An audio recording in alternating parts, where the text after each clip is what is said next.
Hey everybody, welcome back to History Student Reacts. Today we'll be watching Why It Sucked to Be a Pirate by Sam O'Nella Academy. So today we'll learn what it was like to be a pirate from the one and only Sam O'Nella.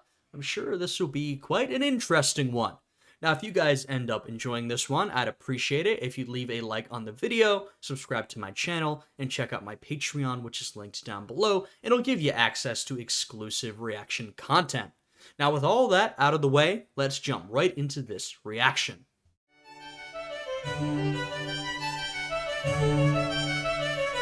Why it sucked to be a pirate.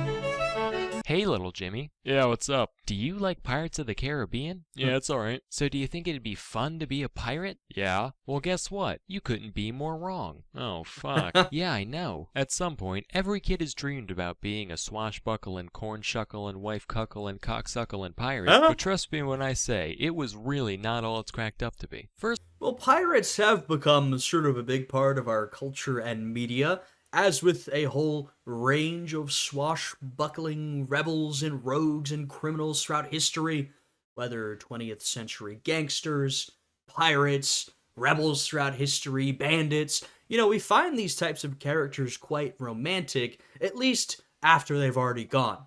Sometimes, even when they're still around, there's an element of romance. During the golden age of piracy, early 1700s, there were still lots of tales that circulated in terms of cheap books, pamphlets, newspapers about piracy, but to many it was also a very reviled social class slash profession, right? So, they are these sort of scoundrels who are now a big part of our culture, but it was not necessarily entirely pleasant to be a pirate. There are some exceptions, but people don't tend to become pirates unless they've got few options to turn to. we'll talk about the food. So one staple of the pirate diet was salted meat, Mhm. usually wild oxen or pork. And I love jerky as much as the next guy, but this wasn't like a bag of Jack Links. In fact, it was probably closer in texture to your shoes than any meat you've ever eaten. Yeah, well, remember, we're talking about salted meat, salt pork, etc. Not for flavor. It's salted so that it can last for a long ass time, right? So this is meat that, is quite old, quite tough, extremely salty. It would not have been very pleasant to eat, but, it would have been meat you'd be able to take on a ship with you. In those days, you couldn't just snap into a Slim Jim. That's a modern luxury that we take for granted. Back then, the slogan was gnaw on a Slim Jim for minutes on end, grinding it between your molars while the gallons of salt turn your mouth into Yeah. a desert until the mangled hunk of flesh in your mouth is just soft enough to be shoved down your greasy fucking pirate throat without tearing a hole. Yeah, that was about the experience of eating some of this meat. Another essential food item was known as hardtack. This was essentially just flour and water baked into a cracker-like brick. Beyond the fact that it was totally flavorless, hardtack Really, any way to transport meat, grain, flour, sort of these staple food items that wouldn't go bad, this is what you needed for pirate life.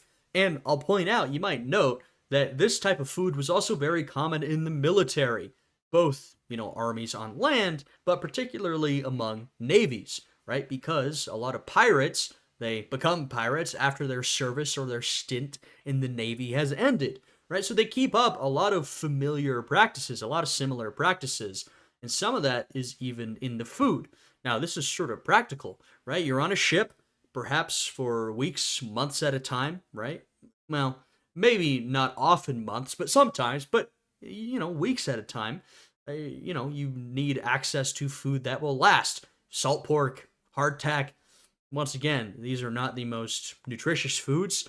They're not very delicious. They are difficult to eat, like literally difficult to bite through and chew, but they are foods that will get you most of what you need and they're going to last. So that's what you're going to be eating. was also extremely dense, to the point where pirates would often have to slam their fists down on it in order to break it into pieces small enough to fit in their mouth. Well, the strategy often, if you had fresh water, was to sort of dip it in water, try to wet it to get it soft enough to actually eat, rather than breaking a tooth trying to bite into it. As long as it was kept dry, hardtack almost never spoiled, although it often became infested with weevils. Excuse me, sir? I'm a vegan, so can I have a new piece? One without any of Mother Nature's beautiful creatures in it? Thanks.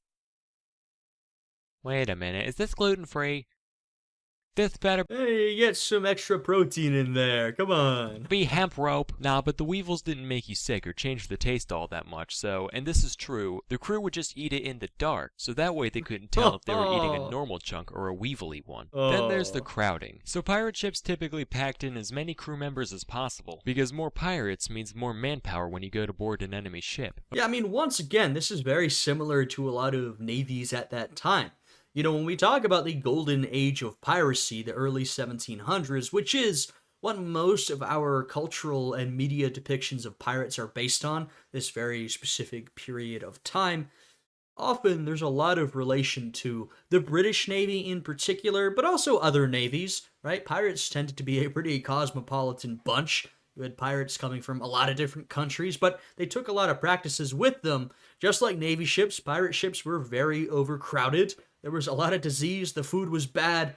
You know, some of the differences were that you're in the Navy, you're sort of living under this harsh naval discipline, versus you're a pirate, well, they sort of govern themselves essentially. Now, sometimes they would have sort of a captain lead them, but if you're a pirate and your captain does something you don't like, you just get rid of the guy.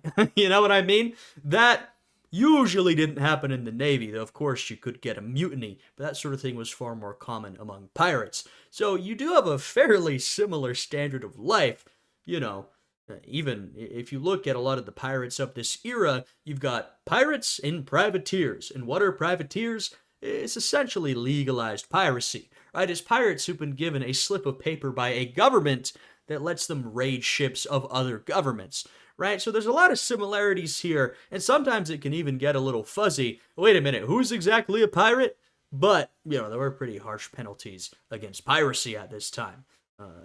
Along the sort of developing colonies of the Brits and the French in particular, but also the Spanish and the Portuguese, right? Like I said, this was a cosmopolitan affair. Of course, the downside to that is that you're basically like a bunch of hairy, unwashed sardines. Let me illustrate what a typical night below deck was like. So you're sprawled out on the damp, musty wood floor. Everything's pitch black, you can't see a thing. The smell of the filth and the mold forces you to only breathe through your mouth. Ugh. Suddenly, your left hand feels wet. Probably just seawater leaking through the hull. You sniff your hand, nope. No, that's piss. Yeah. You feel something furry rub up against your elbow. It was either the body of a diseased rat or the beard of your diseased crewmate. Either way, that's probably where the piss came from. Some guy's moaning loudly in the next room. Hopefully he's just jerking off, because if he's dying, that's one more Hopefully. body to deal with in the morning. Rinse and repeat for 8 hours, and then it's daytime. The poor diet and cramped conditions led to Right. disease being a huge problem aboard pirate ships. The most well-known of these diseases is scurvy, where you don't get enough vitamin C. When scurvy first begins, you just kind of feel tired all the time, no big deal. Then you get weird spots on your skin. Yeah, I mean, look, you can think about living in this era. It's not like there was incredible medical treatment in the first place, right? And now imagine living in this era, and now you're stuck on a ship without access to proper food, in terrible cramped living conditions, with a lot of disease going around, probably without access to a doctor or any type of medical professional, and, you know, once again, not a very pleasant standard of life. Scurvy first begins, you just kind of feel tired all the time, no big deal. Then you get weird spots on your skin and your gums start bleeding. This progresses until all your teeth fall out and all of your body's mucous membranes start gushing blood and pus, causing you to die. So that's a lot of fun. There were tons of other diseases too. Sounds pleasant. And this is why I say, you know, pirates, there are some examples, and these tend to be the most famous examples, of these very enterprising pirates who sort of did it for the love of the game. But, you know, don't get misled by the media. Most pirates were just dudes who would say, if we're talking about the golden age of piracy, say they'd served in the British Navy during the War of Spanish Succession. They'd gotten let go, right? Because, oh, wartime's over, you can all get out of here. They couldn't find any work, and so they go back to sea and start raiding, right? They didn't necessarily all love being pirates. That was not their career or passion. They needed something to do. They needed to make a living, make some money, and so they turned to piracy. It uses a skill set they already have, which is being in the Navy, right? So, like I said, these are pretty dire conditions, but a lot of these men sort of felt they had a few options, and, you know, it was something they were somewhat familiar with from the Navy of whatever country they served in. Not every pirate had that background, of course, but a large chunk of them, especially in that golden age of piracy, did. Now, we've got our list of diseases here. Dick rot? What the hell? I don't. Well, there was a couple varieties of what you might call dick rot. I'll put it that way. We got some of them here. Oh my goodness. I won't go through them all, but here's a few honorable mentions. Also, some people say that alcoholism is a disease. I might just be disturbed, but that's one sickness I could definitely get down with. If it is a disease, then yeah, just about every pirate had this one. If anything, though, I'd call that one of the few upsides of pirate life. Finally, there's the combat. So you've gone through all these It's probably the alcohol less dangerous than any water you have access to, frankly. disgusting, horrible living conditions, but at least you can enjoy the thrill of battle, right? Swinging from rope to rope, sword in your mouth, long, intense saber duels, that kind of thing. But that's typically not how it went down. For one thing, when pirates boarded a ship, 9 times out of 10, they'd just surrender immediately. Yeah, now look, of course, being a pirate did involve an incredible amount of kind of brutal violence, right? There's a lot of brutal violence associated with piracy, which is one of the things that either gets skipped over or just gets added to the glorification of piracy in our modern media. But it is worth pointing out, like he said, I don't know the statistics on this, but more often than not, pirates board your ship, you're a merchantman or something, you're just going to give it up, right? This is what almost always happens. They did not feel it was worth risking their lives, and so they wouldn't fight. Hands up, take what you want. And if you're lucky, they're not going to do anything to you.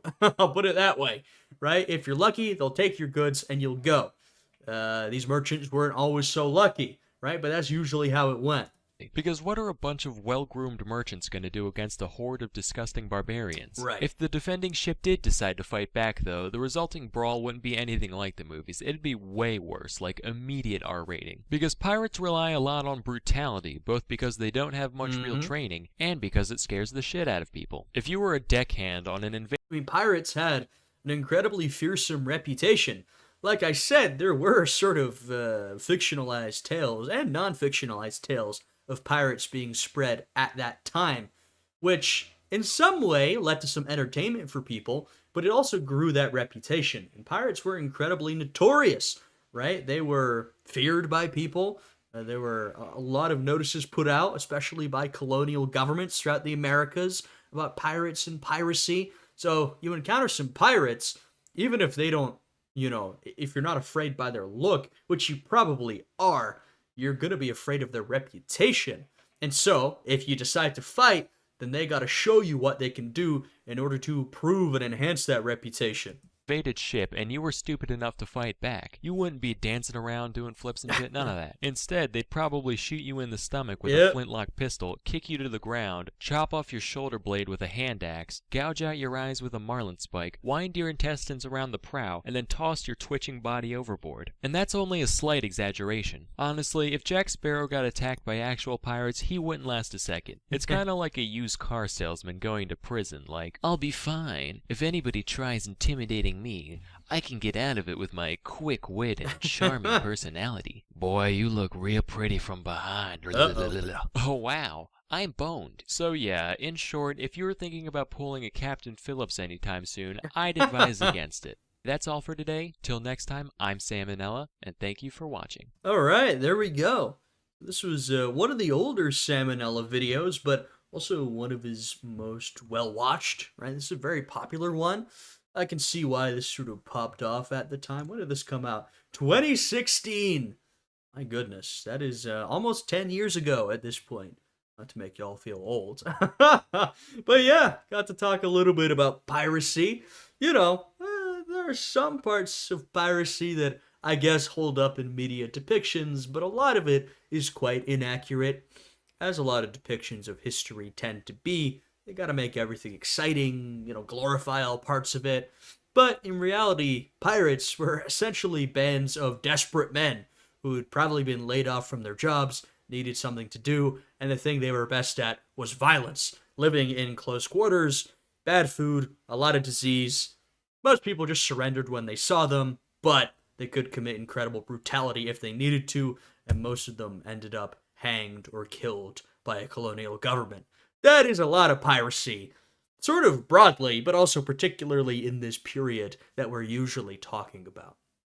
So with that, if you guys enjoyed this one, I'd appreciate it if you'd leave a like, subscribe to the channel, check out my Patreon, which is linked down below.